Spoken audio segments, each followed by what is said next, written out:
We've got a crew guy from the 24 to talk about headed to the championship for appeal news from NASCAR and Whitney Cummings. She's the honorary starter, and she's going to join us. NASCAR Daily with Shannon Spake. Oh my goodness. Going to say this for the last time this season. Welcome into NASCAR Daily. I'm Shannon Spake. It is November 8th. I'm sorry, I have a little bit of a head cold this morning, which is why I sound a little congested, but we're going to do this because we have a huge championship weekend in Phoenix. William Byron Day today across all of NASCAR's social channels, so you'll want to check in on that. We're going to talk to his over-the-wall guy, Ryan Patton, who is a two-time champion, doing that with Jimmy Johnson. What is it like getting ready for this big race?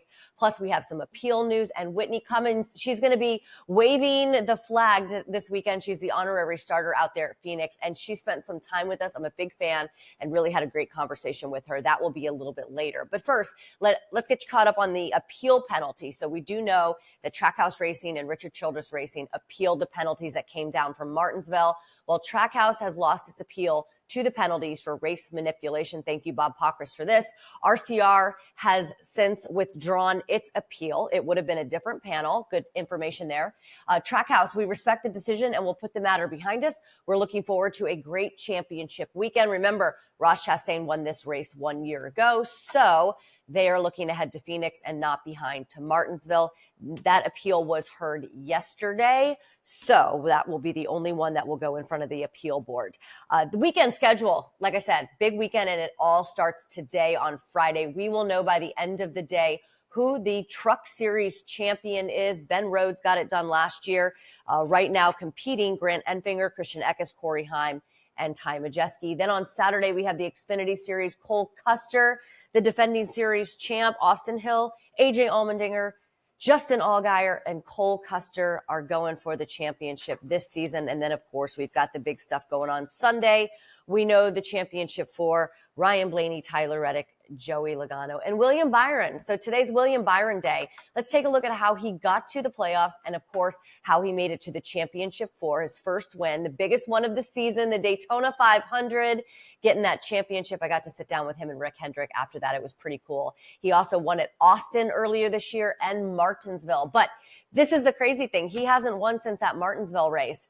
However, top six finishes in the playoffs, which is incredible, which is one of the reasons, obviously, he was in the position to transfer on to the championship for. And since we're celebrating William Byron today, we had to get someone from his team on the show to talk about what it's like going back to the championship for. And this is a guy who knows something about winning championships.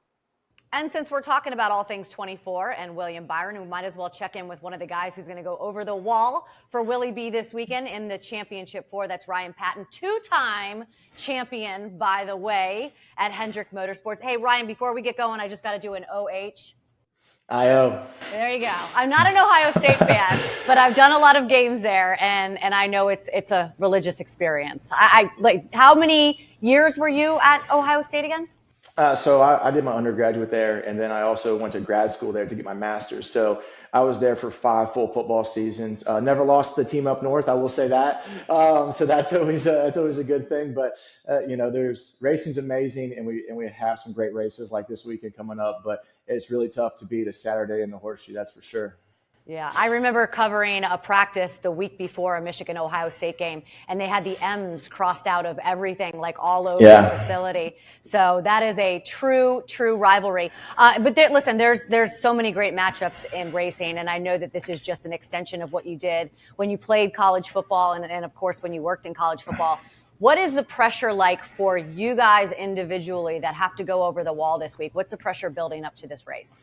I think there's a calm confidence amongst our team, whether it's the pit crew guys, the road crew guys, Rudy and William himself. We obviously were in this situation before last year. And so being on the 24 team and being on the team at Hendrick Motorsports, the expectation is to go out and to win every weekend, no matter what race that is. And so we take that mentality each and every week. So when we get to the playoffs, really nothing changes for us. The expectation is to perform at a high level and then to go execute and go win the race. So for us, we're excited about the opportunity ahead Sunday, but we just try to keep that outside noise, away and realize that pressure is a privilege, and we've got a job to do and a race to win. We had William on Inside the Playoffs this week, and he admitted that like last year he was nervous, and he said this year he is just like really calm. And watching him and talking to him, you could really sense that. Do you see that? And is that where you guys kind of take the lead from, as you just mentioned, the top two guys there? Yeah, so last year I think it was a little bit of difference than this year, for several reasons. One, my front tire changer and myself are the only two people on our team to ever be in a Cup championship race before. And so everyone last year was a new experience, it was an eye-opening experience for them. And so, it was new for everyone. There was different nerves and things of that nature, things to learn. And I think that we can apply that to this year. And so if you look back to even last year, the Martinsville race for us was a different experience. We were fighting tooth and nail to hang on and to stay in. And I think it was an emotional, draining day for us. And so when we got to Phoenix, there was this extra pressure of we had won the most races last year and we maybe were the favorite. And that carried a different sense of weight, as well as there was this expectation for us. Whereas this year, I feel like maybe we're a little bit of an underdog. We're kind of flying in under the radar. We've been stacking some momentum the last 6 weeks, especially throughout the playoffs, both on-track performance and in the pit box. And then lastly, for us, with it being the 40th anniversary for Hendrick Motorsports, Mrs. H told us before the playoffs started that there was nothing more that she wanted or Mr. H wanted in the Hendrick family was to win a championship in the 40th year of Hendrick Motorsports. And so we have the support now of everyone at Hendrick Motorsports. Last year we had a teammate in the Final Four in Kyle Larson, and this year it's just our team. And so it's been very cool to see all week, all hands on deck from everyone across the entire campus, giving us all the support that we need. And we'll carry that with us Sunday. And so, it would be a great thing for us to bookend the season, Daytona 500 champions and the NASCAR champions, 24 and 24, the whole thing. So I think there's a lot of positive momentum on our side. Good luck. This was a great conversation. Thank you so much for taking a few minutes as you get ready to head out to Phoenix. And like you said, bookend the 24 and 24. Thank you so much.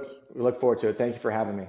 Of course, the drivers, the championship four, they're going to be the stars this weekend. But we have a lot of star power heading out to Phoenix to be a part of the pre-race festivities. One of those people is Whitney Cummings. She's a comedian and so many other things. She's going to be waving the flag as the honorary starter. And she spent some time with us this week. I'm a big fan, by the way, talking about how she's getting ready for her big role out in Phoenix. What a treat we have this weekend as the honorary starter at the championship race in Phoenix. Whitney Cummings, I'm a huge fan. I've heard her on Howard Stern. You guys know I'm a big Howard Stern fan, and I've heard her so many times. I've watched so much of her comedy, and I just think that this is such a treat for us NASCAR fans this weekend. And she is here now on NASCAR Daily. Comedian, actress, writer, producer, mom. She does it all. She is just a bad, bad, bad woman, and you're going to get to wave the flag in Phoenix. I saw on Twitter you kind of reached out to some people for advice on how to do it. Have you gotten any advice or like practiced in your backyard or anything? It's so funny. I'm used to red flags. I'm used to, not heeding red flags in relationships. So let's see how I do with this flag. I watched a couple people. I watched Joel McHale. I watched I watched a couple like celebrities do it.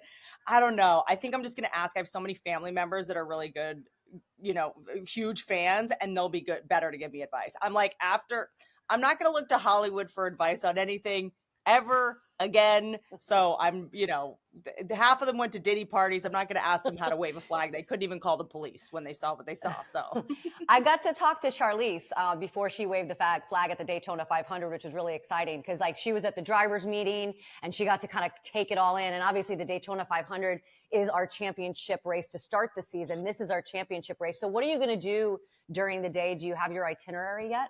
I have my whole itinerary. I'm doing shows the night before. So I'm coming to Phoenix at like 6 a.m. that morning. I'm going to just scour the streets for Adderall.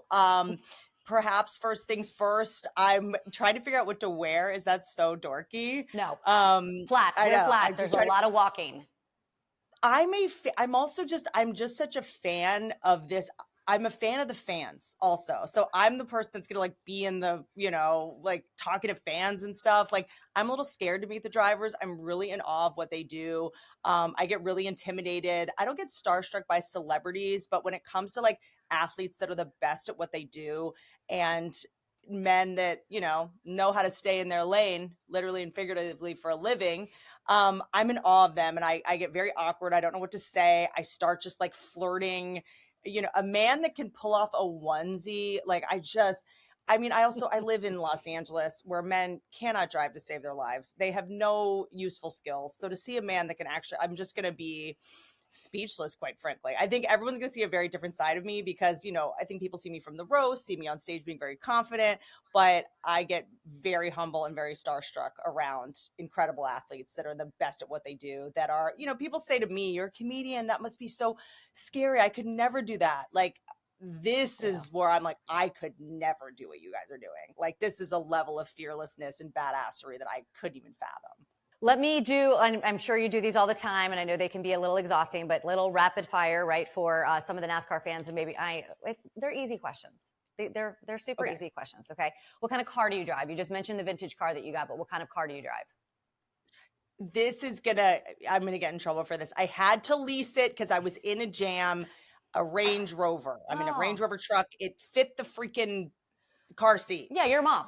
Listen. I'm a mom. I'm a dorky mom. I couldn't do the Tesla. I couldn't do the electric car anymore. I got to go back to a gas car because I did find out that gas stations are the only place it's socially acceptable to leave a child in a car unattended for like 10 to 15 minutes. So we're back to gas cars. I didn't know that was true. I've been doing it for a long time. I just was filming. Yeah. It's the only place they won't like call child services immediately. Well, there you go. Instant babysitter. Your favorite athlete is what? Is who? It just in general? Yeah, like you just mentioned the Eagles, right? And NASCAR, so you're kind of covered in a different spaces, but you have a favorite athlete. Dennis Rodman till I die. Oh, yeah. I met him one time, and he was everything that I wanted him to be. Like, walked up to the table, did his whole Dennis. He was Dennis Rodman, like, head to toe, and you were like, thank you. He knew the assignment. That's right. He was entertaining us even when he didn't have the ball. He understands, like, defense is not as glamorous, just as important as offense. I've always loved Dennis Rodman. When I dyed my hair 10 different colors during the pandemic, that was my homage to Dennis Rodman. We could go down so many rabbit holes.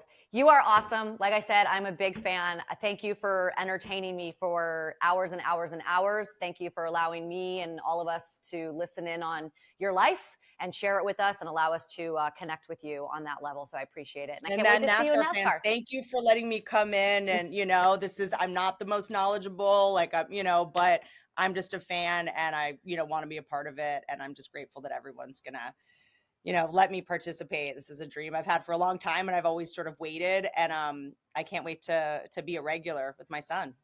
Have fun, Whitney. So before we get going here on this Friday, I just want to say thank you to all of you who joined us over this last couple months of NASCAR Daily. When NASCAR came to me and said, hey, you want to do a daily show? It was a blank slate. My producer, Austin, and I, and Nick, we put this together, and every morning we have so much fun kind of getting this show out to you guys. And you guys have watched, and you guys have tuned in, and you guys have given us feedback, and we really, really appreciate that. Thank you to Erica Davis, who comes on every single week, all of the crew guys and pit crew guys and people in general that have woken up early to come on this show for us. We've done over 60 episodes, and it's been just such a great time to deliver this little bit of NASCAR to you every single day. So as we say goodbye on the 2024 season and get ready to crown some champions, I just want to say thank you, and we'll see you next season. NASCAR Daily with Shannon Spake.